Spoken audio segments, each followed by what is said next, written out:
At the 9-9, feminism is toit.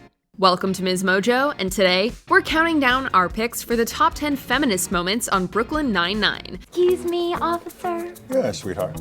Sweetheart?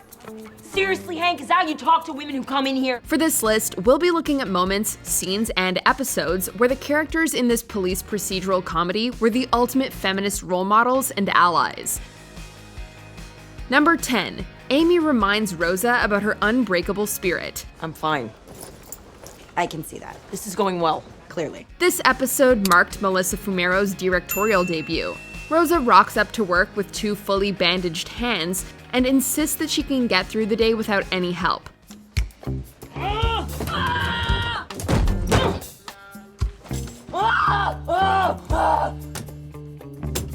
However, when she finds herself trapped in a cupboard, her spirit starts to waver, and she concedes that she may need a hand.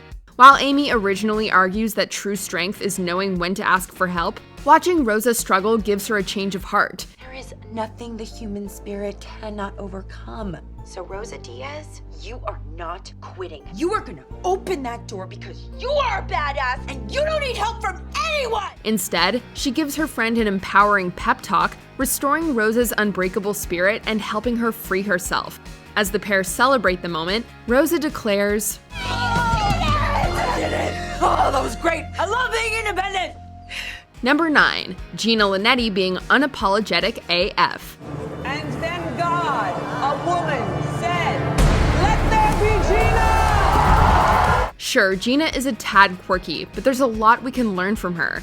While women often feel the need to hold back and avoid being perceived negatively, Gina exudes so much confidence and is never afraid to just be herself. You should make me your campaign manager. I was born for politics. I have great hair and I love lying. Just imagine having the self-assuredness to go around telling people that you are the Paris of people. I feel like I'm the Paris of people. If we could all internalize even a fraction of her spirit, the sky would be the limit.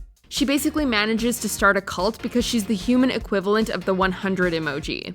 Hi, Gina Linetti, the human form of the 100 emoji. Number 8. Amy takes the sergeant's exam.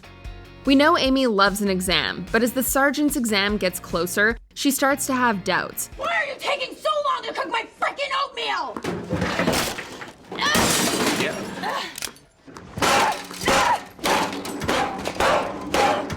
As her stress levels rise, we see Jake take a supporting role as he knows how important this is to her. However, after she takes off, leading Jake and Rosa to track her down, she confesses the real source of her worry. Then why'd you leave? Because that was the first time it really hit me. When I pass the exam, I'll actually be a sergeant. What if everything changes between us? Jake reassures her that he always knew one day she would be his boss and that she shouldn't give up on a dream she had long before they got together. I've always known you were gonna be my boss. I mean, this is your dream from before we were dating. And yeah, things might change a little, but for the better, right? He even takes a leap of faith for them both. It's perfectly safe. See you in hell, kiddo. What? Yay! Bars! Oh, are there bars on the window? Yeah, there are bars on the window. Number 7. Amy is no one's property. Jake might have thought he was ahead of the game by preparing a binder full of information on Amy's dad, but no one files harder than a Santiago. You know I don't like you, Jake? Because of my binder, apparently? No. Because of my binder. The binders cause an argument between the pair, partially about one of Mr. Santiago's old cases, but mostly about whether Jake is good enough for Amy. You're not good enough for my Amy. I don't want my only daughter dating a screw-up. When Amy gets dragged into their argument, she has a few sharp words for her father and her boyfriend. I can't date someone unless I have my father's approval. Oh, obviously, you can... You guys act like this is your decision to make. Like the woman doesn't even exist in this equation. Unknowingly, she also gives them the key to solve the 20-year-old case. It's a great day for feminists, at least according to Jake. We arrested a woman today because we are feminists. Number 6. Rosa has Amy's back. Why were you looking for real estate in Ropesburg, New Jersey? Ropesburg PD offered me a job as their new police captain. I turned it down. Oh, you, Captain. Oh. Amy prides herself on being the most conscientious and hard-working detective at the 9-9. So when Rosa is offered a promotion at another precinct, jealousy rears its ugly head. So, Ropesburg PD. Know someone there? Nope. So you're looking for a new job? Nope. Weird. They just offered you captain without considering anyone else? Fed up with Amy sulking, Rosa decides to drop some hard-hitting truths. She reminds her that she's no longer the only woman at the table, and in a male-dominated industry, it's more important than ever that women support one another. I'm competitive. I have 7 brothers and I was the only girl. I always had to fight for a place at the table. Well, you're not the only girl at the table anymore. We work in a police force full of dudes. We gotta have each other's backs, okay? For a brief moment, she drops the hard exterior to remind Amy that she'll always have her back, but Amy has to have hers as well. You saying you have my back? Yeah, I got your back. Don't smile, I'm still mad at you. Number 5. Rosa takes Amy wedding dress shopping. Most brides-to-be know the feeling of finding that perfect dress. You're hiding something. What? Just because I said nothing? Yes? No. Oh, you're looking at wedding dresses. That one's dope. It's not what I was doing. My computer must have gone to this site on its own. However, Amy is worried about how she'll be perceived if she's seen even browsing gowns online. Despite Amy's best efforts, Rosa sees straight through her and insists that she deserves to find the perfect dress. Why are you being such a nut job about looking for a wedding dress? Because being a female sergeant is difficult. I have to work twice as hard to gain my officers' respect, and looking at girly dresses isn't going to help. Even once they're in the bridal shop, Amy struggles to let her guard down, but then they get radioed about a perp nearby. All units attempt at 1030 Charlie, Bodega on Smith. Perp is heading east on Baltic. That's us. We're on Baltic. Oh crap, that was him! Hey! As Amy chases the guy down, even using her dress to catch him, she proves that you can want to wear a pretty dress and still be a total badass.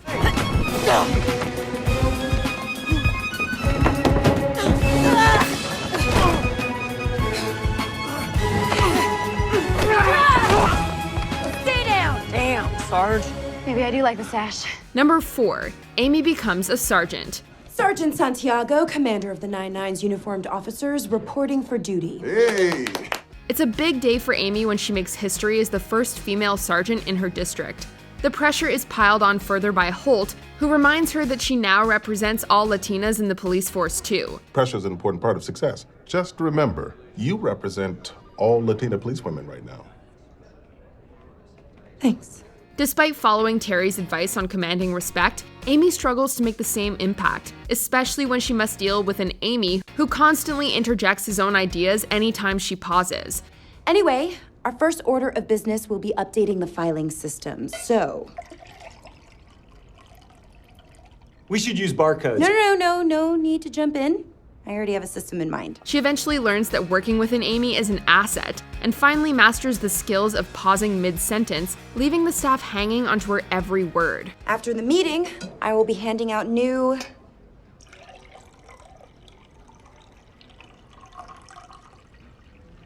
assignments. Oh my god, I did it. Number 3. Amy teaches Gina to change a tire. Amy wants to teach Gina how to change a tire so she can be self-sufficient and enjoy the same empowerment that she feels from being able to do so. Gina, it feels so empowering to use your own hands to change a tire.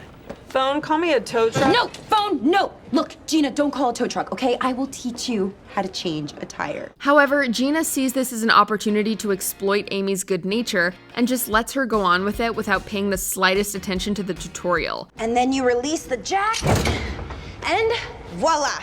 Tire changed.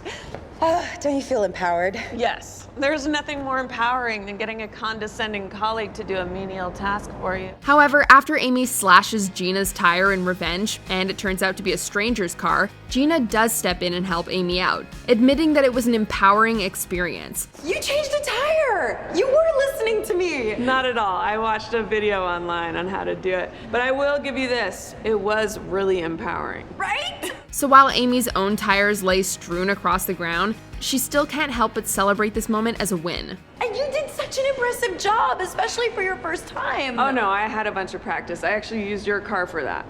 Thank you so much. Oh. You still change a tire. Counting this as a win. Number 2. Amy goes into labor. I need a pair of sweatpants and check again on that status update from ESU. All right, go, go, go! What do you need the sweatpants for? My water just broke, which reminds me we should be prepared to distribute emergency water and food. Your water just broke! On Amy's last day before maternity leave, she's left in charge when a Brooklyn-wide blackout causes Captain Holt and Terry to get stuck in an elevator. Jake and Charles leave to investigate a gunshot, leaving Rosa to support Amy when she goes into labor.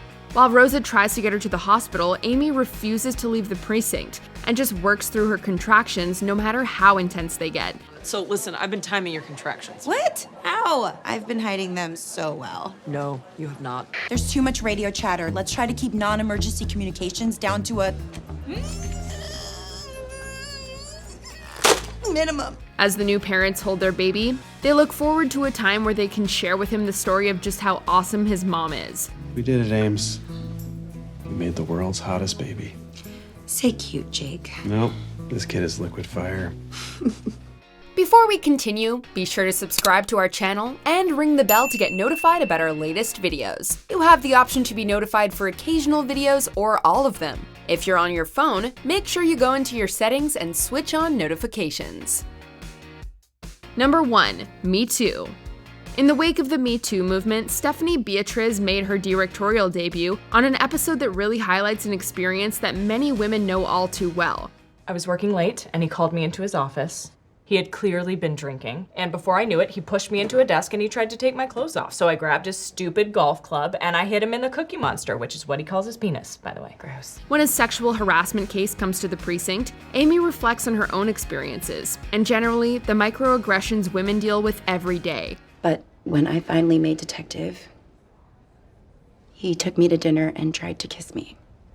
He said that he felt like he deserved something in return for my career. While Amy and Rosa disagree on how to handle the case, Jake questions his own role in the conversation and how he can be a better ally. Let's just say best case scenario, you do find evidence. She's still gonna have to go through a very public trial where they drag her name through the mud. Even if she wins, she still loses. It's 2 steps forward, 1 step back. I've landed on active listening. I will no longer be jamming it. The outcome is bittersweet, as while Carrie is outcast for reporting her attacker, her colleague finds the courage to come forward too. But you got the guy who assaulted her. And look over there. Carrie's coworker. She came forward to report an assault because she was inspired by Carrie, which is exactly what you said would happen. 2 steps forward, 1 step back is still 1 step forward. Do you agree with our picks? Check out this other recent clip from MsMojo and be sure to subscribe and ring the bell to be notified about our latest videos.